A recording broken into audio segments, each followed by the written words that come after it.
financial technology seems to be an area that you're particularly adept in. I'd like to dive right into Jeeves. Maybe tell us about where you sit today, because I think the company seems like maybe it has evolved in some ways, but tell us about Yep. your most prevalent products. Okay. So with G's, we're building the first global business bank. The idea really is to target enterprise companies that today might need multiple vendors for their banking stack. So take a company that operates in Mexico and Brazil. You'd need two different corporate card providers, two different payment rails for Pay and Pix, two different credit providers, and so on. And so what we really do is try to be that single banking partner for enterprise businesses for B2B and provide the full stack. So that includes expense management with fully local cards, so card controls in Mexico, Colombia, Brazil, and 25 countries, as well as payment rails using fiat. And we just launched stablecoin actually 2 weeks ago, which is very exciting. And we also provide deposit functionality in some countries. And in regions like Brazil, we're actually getting our full banking license in a few months as well. So really the idea is how do you become that one-stop B2B banking provider for large enterprise companies in global markets. And today we cover 25 countries and have about 5,000 enterprise companies that use us.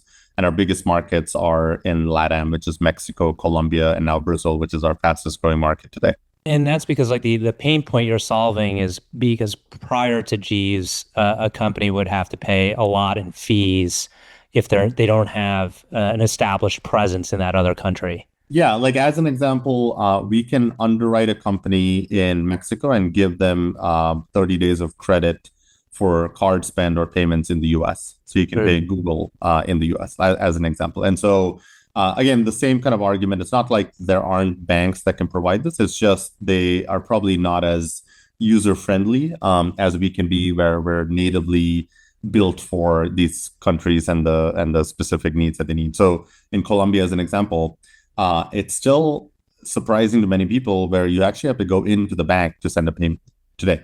And that's something we can do on the app, right? And so some of these things that you might take for granted in the US, it's not necessarily the same internationally. And internationally, it's a lot more opaque, a lot more complex, but that's where a lot of the value of what we can provide is. So if you're a growing business, 60 people all the way up to 2,000, 3,000, 4,000, and you're thinking through, okay, I need to start controlling employee spend. I need to do payments more succinctly. I need to figure out how to get some interest on my deposits. That's where we come in. Yeah, and you mentioned some large enterprise clients. What was the pain point? Were they all looking to solve a similar pain point when they found Jeeves? Yeah, so usually it starts with the corporate card, right? That's kind of the wedge in where it's free. We provide much simpler features. You can create unlimited virtual cards. You can control the spend. We can give you a single card for 1 day spend, and then it stops at the end of the day. You can create cards tied to budgets for your events. So you just don't get a lot of that from like a traditional banking card. I mean, because that's not really the core problem there to solve. So it usually starts with that. And then we also expanded payments. So today, if you look at our revenue stack, about 50% is expense management, which is the card software, and about 40% is actually payment. So that's accounts payable. Because if you think about a company spend, corporate cards is actually a pretty small part. Really, the bigger part is AP. It's bill payments. Because think about it, where you spend most of your money as a company. It's not employees T&E. That is an important part, like travel and expense. But bigger than that is paying vendors. So how do you do that, right? And so we launched a full AP automation stack that now generates about 40% of our revenues. It's a very nice even split almost between card and payment. And we just started charging monthly SaaS fees as well. And that's now about 10-15%. So it's a pretty good like revenue split, not heavily loaded towards just interchange on the cards. Can you give us a sense for the scale? I mean, you mentioned some stats, like number of customers. Yeah. So just as a rough kind of pulse on it, we were doing about somewhere between 1.5 to 2 billion in yearly TPV. Mhm. We've probably covered, I mean, if I had to roughly guess, maybe 7 or 8 billion in total volume so far.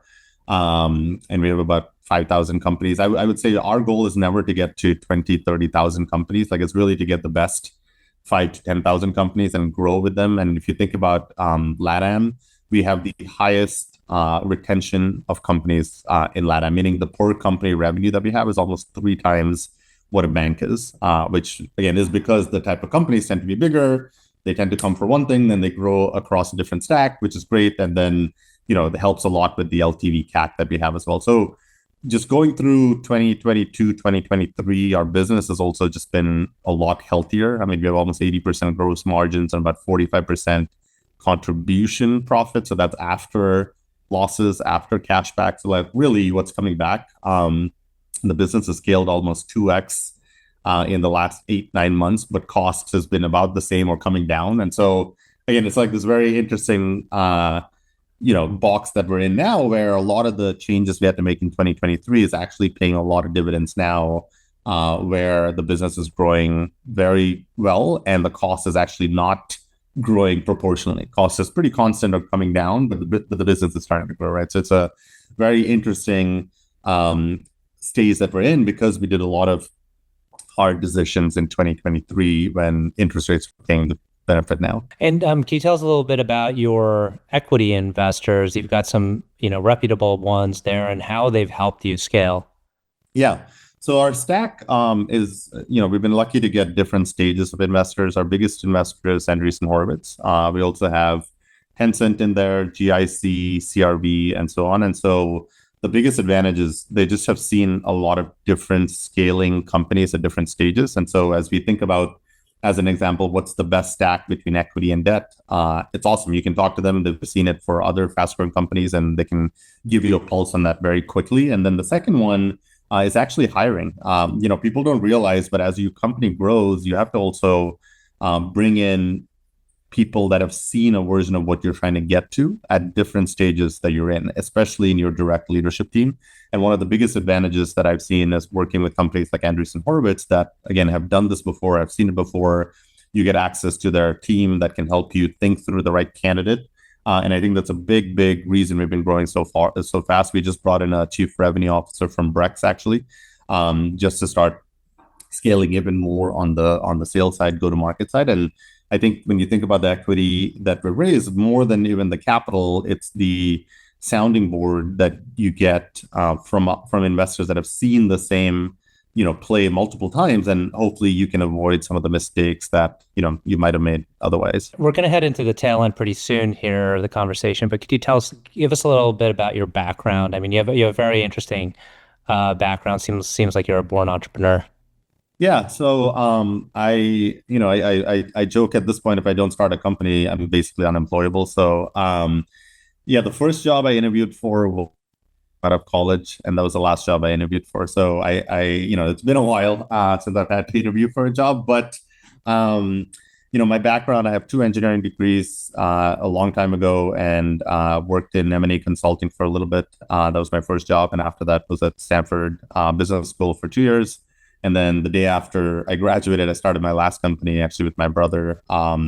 And we spent about 8 years building that company, and very different times. We raised about 15 or $20 million and sold it for about 100 million plus. And then I've been working on Jeeves for the last 4.5 years. So very different space. The last company was in marketing automation space. This is in fintech, and very different company structures. Building a bank does require capital, very different from some of the other businesses, but the upside is very high because we're building like a structural business that is very hard to kind of take down, so to speak. And so I think I really, really enjoy the creation aspect of startups. I don't have that many hobbies, so this is kind of my hobby, which is building something. Just like someone would paint something and you get that aspect of creating, right? Like that's what I get. That's what I feel out of startups. But you really have to enjoy the building, not the outcome. The outcome, everyone wants an outcome. I want an outcome too. But you have to fall in love with the process, because otherwise it'll completely burn you out. It is so demanding. It is so exhausting that you either have to enjoy that part of the business, or it's very hard to just continuously do this for, at this point, 15 years, right? So I'm lucky. I'm doing something I enjoy. I get to work with people I enjoy. And it's hard problems. And I do feel like when I think about why I like startups, I look at it as your time horizon is small, just here on Earth. So I want to work on hard problems, and hopefully that has an impact outside of just, an outcome that is monetary.